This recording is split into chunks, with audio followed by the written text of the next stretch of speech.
For this project, I decided to kind of upgrade my IKEA cabinets. So you can see in this video my struggle with creating these cabinet doors for it to create kind of like a credenza to have in our living room. So there were some challenges, but overall I think it looks pretty good. It's got this kind of a dark walnut stain color to it. They are by no means perfect, but definitely an upgrade from what we had before. So this is kind of what we had going on. They were the white, I don't know the name of the shelving units, but I'll kind of insert that below. So I just got some clamps ready, and for me to put some doors for the middle section, I would need something a little bit thicker to screw the door hinges to. So I just took some scrap wood and just kind of glued them to the center part. It didn't have to be perfect because they would be covered, but it just needed to be a little bit thicker to drill some nails into. So I just added that to both sides in the middle, the top and the bottom.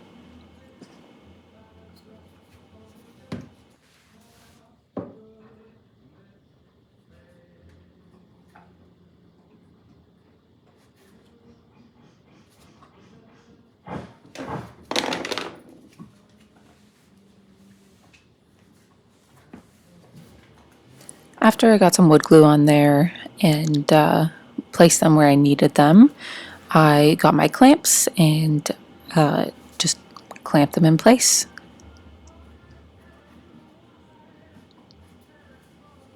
Afterwards, I took some wood screws and drilled that into both pieces. I believe the screws were long enough to go into the secondary piece of wood on the other side. So I got some good glue squeezing out. So I got some pretty good coverage in there. So once it was clamped, drilled the screws in, then I was able to take the clamps off and let it dry.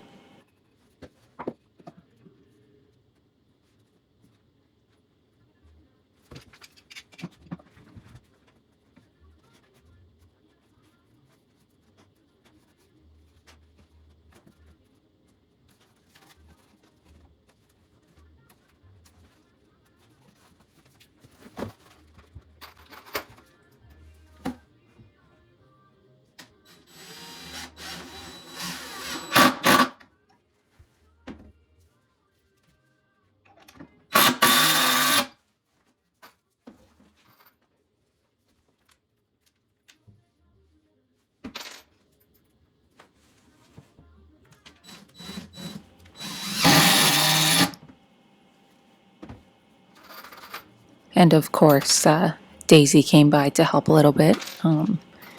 She's a great supervisor. She comes and checks up on the work, and then she just, sniffs the camera too, make sure it's all in place, and then she'd take off and go for another nap.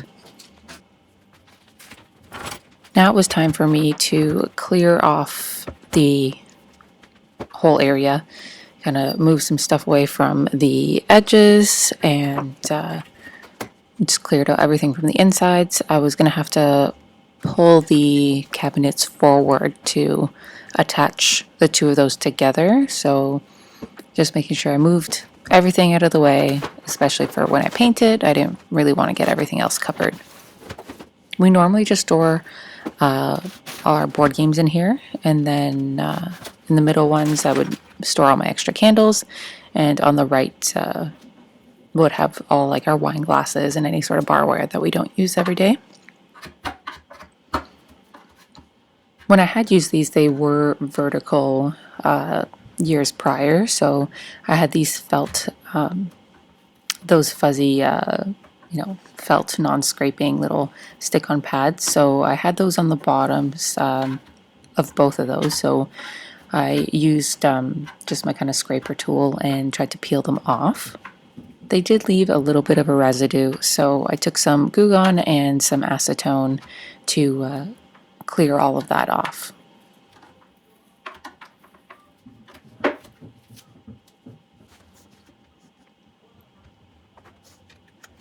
Once everything was clean, I went ahead and started measuring. And this was kind of my first mistake because I got the hinges to open flat. So I don't know how to describe it, but basically, so the wood would kind of line up. It wasn't pulling the door out past the edge of the cabinet. So when I measured it, I actually measured it too wide, and it wouldn't fit because I just chose the middle point of the cabinet as opposed to where it would hinge, and then the thickness of the wood where it would kind of come out.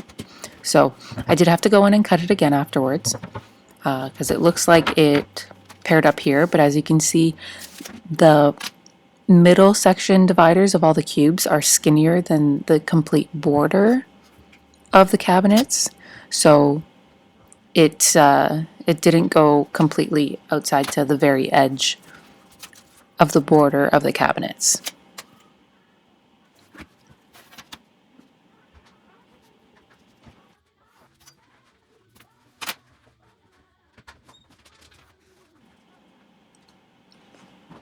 Now, before going and cutting all of my wood pieces, I had to secure the two cabinets together. So with some help, I put some wood glue on the edges of both cabinets and glued them up together.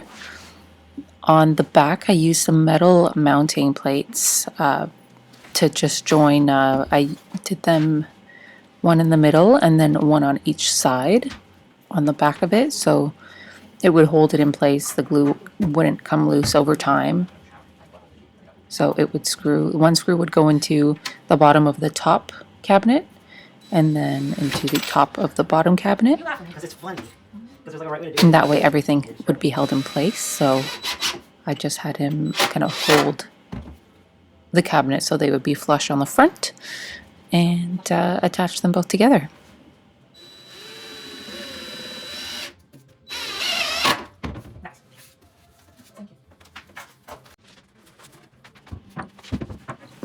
Now at this point I had cut out all my pieces of wood, but I still hadn't realized that they wouldn't fit.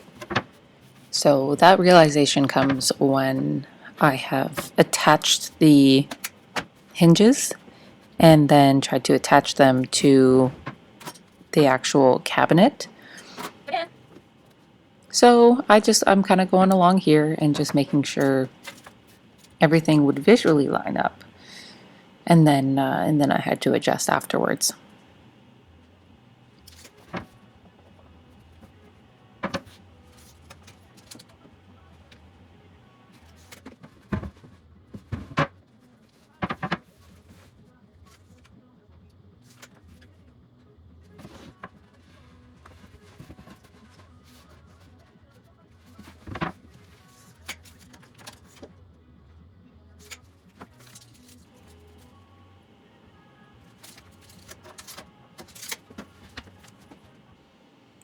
And here's a little sketch of ideally what I was thinking. There were two different cabinet door orientations that I liked, but eventually I preferred the top one with the vertical doors as opposed to horizontal.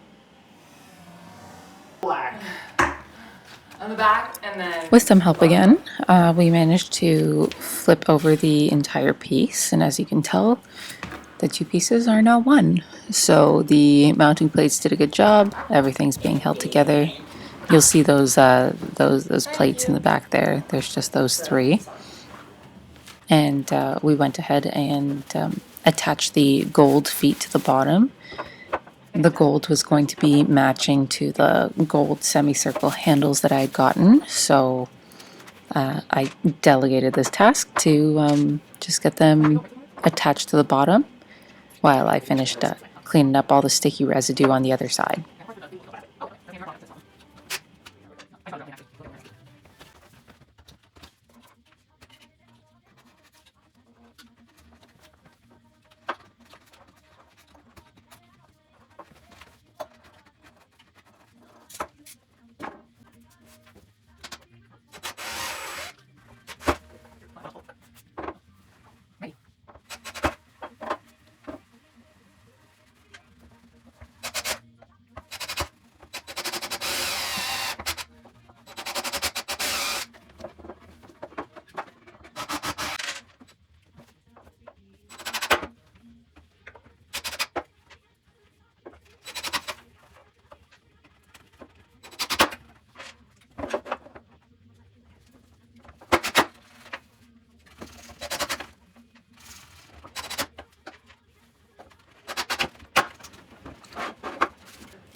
All right, and now that those were all secured, we'd flip it back over once again.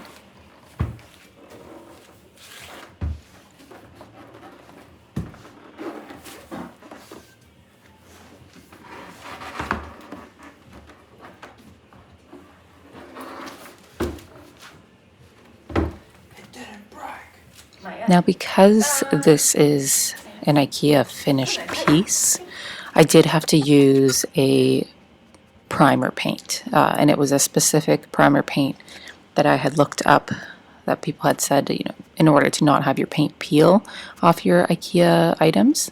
So I'll link it below what I had used, but it was, I believe, like the Bullseye primer. I believe it's a shellac one. So I just went in, painted over the wood pieces that I'd added. I wasn't going to paint the inside of the cubes, so I just went over any of the front facing white parts and the top, and then both sides.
Once the primer had dried, I got my cabinet enamel paint. I used the Behr paint, and I got it tinted into cracked pepper, which is a dark gray. We'd gotten the same one for our fireplace and some of our other rooms that we used as an accent wall. It was a really nice color, so I went with that one to sort of match.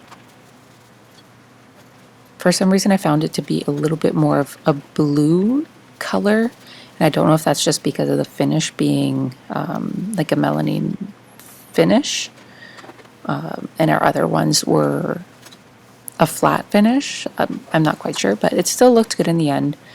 I went in with, I believe, 2 or 3 coats of this, and it's supposed to be a self-leveling one, so I just used a roller to get that top layer down.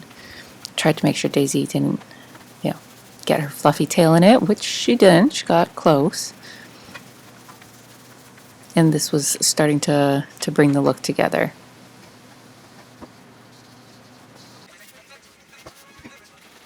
While that dried, I had got out my black walnut stain by Varathane.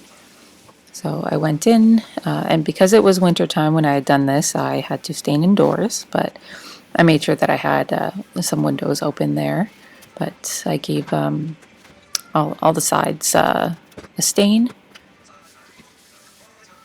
and just let that dry.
Now comes the only challenging part, and this is where I realized that it didn't actually properly fit with the hinge, that these were too big. And now the two outer edge pieces I had cut larger than the two center ones because I had measured from the very edge of the piece. And like I said earlier, because of that thick border that goes all around the cabinet, it made the cabinet boards stick too far into the middle. So the middle pieces that I had cut were actually the proper size through and through, and all four could have been the same size. So I just, once I had the hinges secured, I just took this off. I marked them as to what width they should really be, and then went and cut them down again and worked on staining the edges. Now, I'm definitely not a carpenter or a cabinet maker, so I was just trying to follow the instructions on how to install these. They weren't soft close, they were just a very standard door hinge, but one that wouldn't be visible from the outside. So I had to cut a recessed hole, so I used one of my spade bits to cut out a hole and try and make sure that I didn't go through it to the front, because that was the difficult part. But I could only get a certain depth in without the center spike going through to the front, so I just used my chisel to sort of hand carve a more recessed space for the hinge to fit into. And once I had it drilled in place, got it all lined up, I made a little bit of a template as to where the holes would be measurement wise from the top and the bottom, so I didn't have to keep remeasuring on each piece.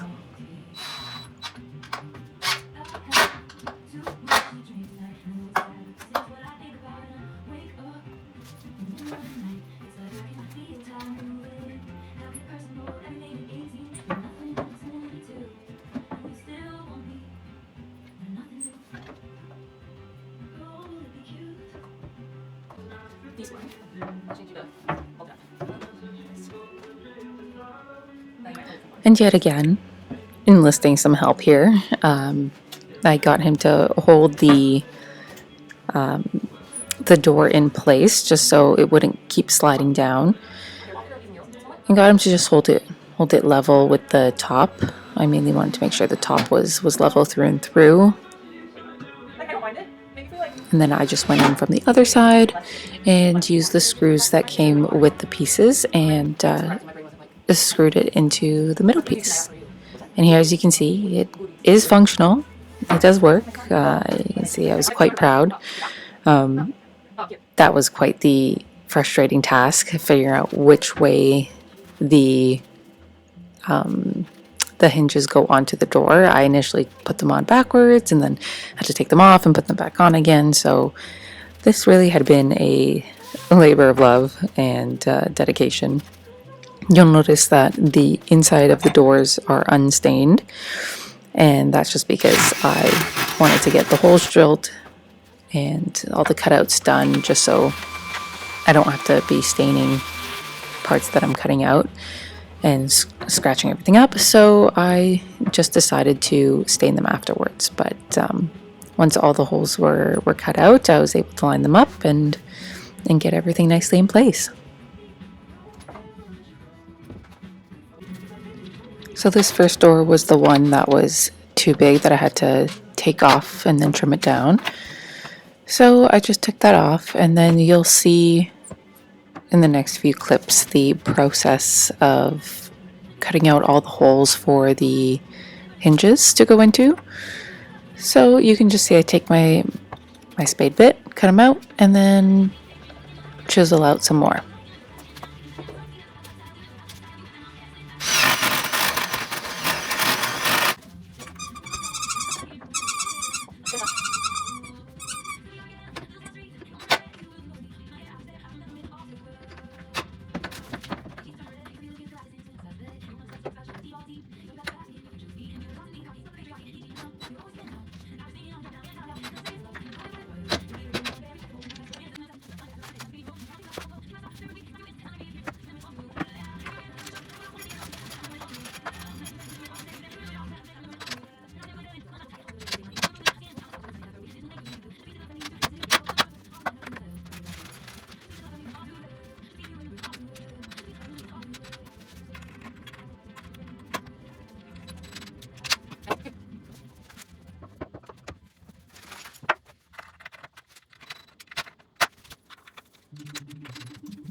And so now that all the doors were hung up nicely, I went again with my stain and just went around the hinges, made sure to stain everything, and the extra edges that I had to cut down on the outer edge doors, I made sure to stain those edge parts as well. Afterwards, I went through with my clear top coat just to seal everything in and let it dry a little bit.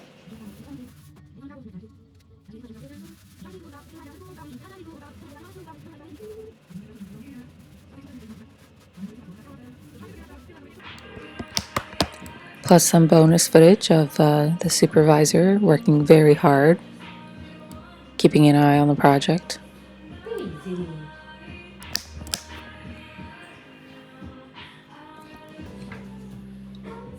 Now for the last finishing touch here, I was really excited about these handles. I found them on Amazon.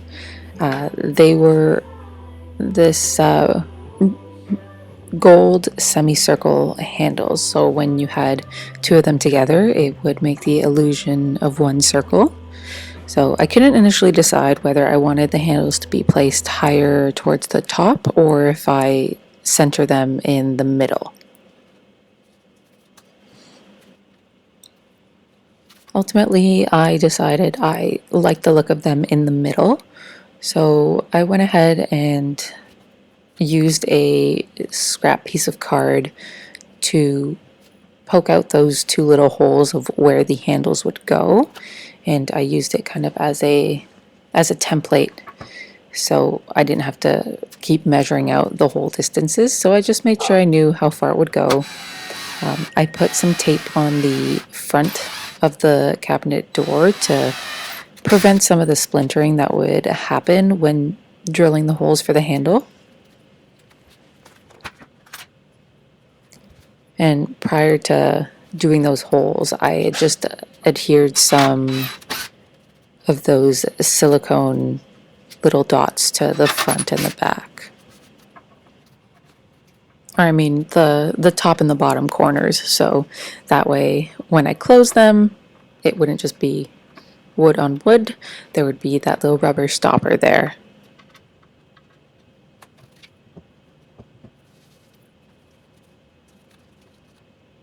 And so you'll see me using my template yet again, just making sure both line up.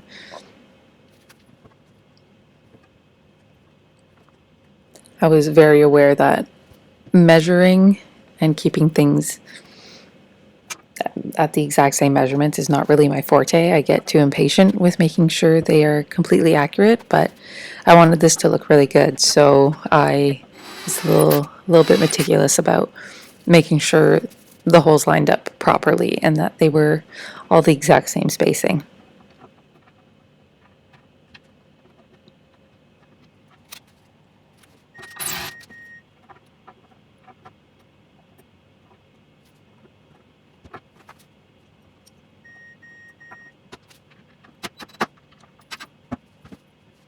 And here you can see how nicely the two halves line up, and it makes this illusion of a circle.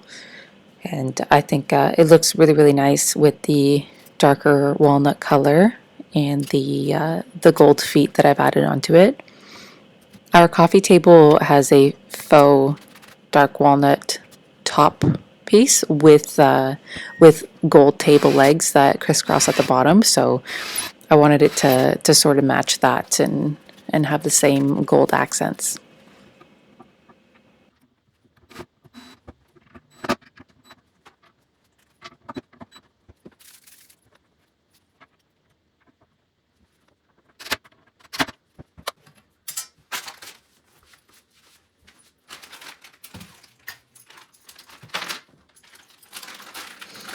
And finally, now that everything was all complete and attached together, it was time to clean up all those wood chips and any dust that was laying around. So gave the place a good vacuum, and I started putting everything back into the cabinet.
And this is the final look of the cabinet.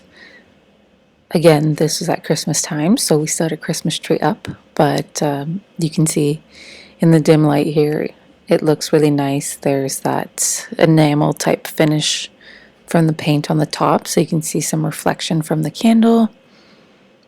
And the gold accents are subtle, but the feet on the bottom just really elevate it. And all your personal things are messy and hidden away. Daisy is now done supervising and playing with her little toy. Well, I hope you guys have enjoyed seeing me mildly struggle with this upgrading DIY with this kind of Ikea hack. I'll have some more of the details of items that I use down below. But yeah, I hope you enjoyed watching, and ask any questions below, and I'll answer back to you.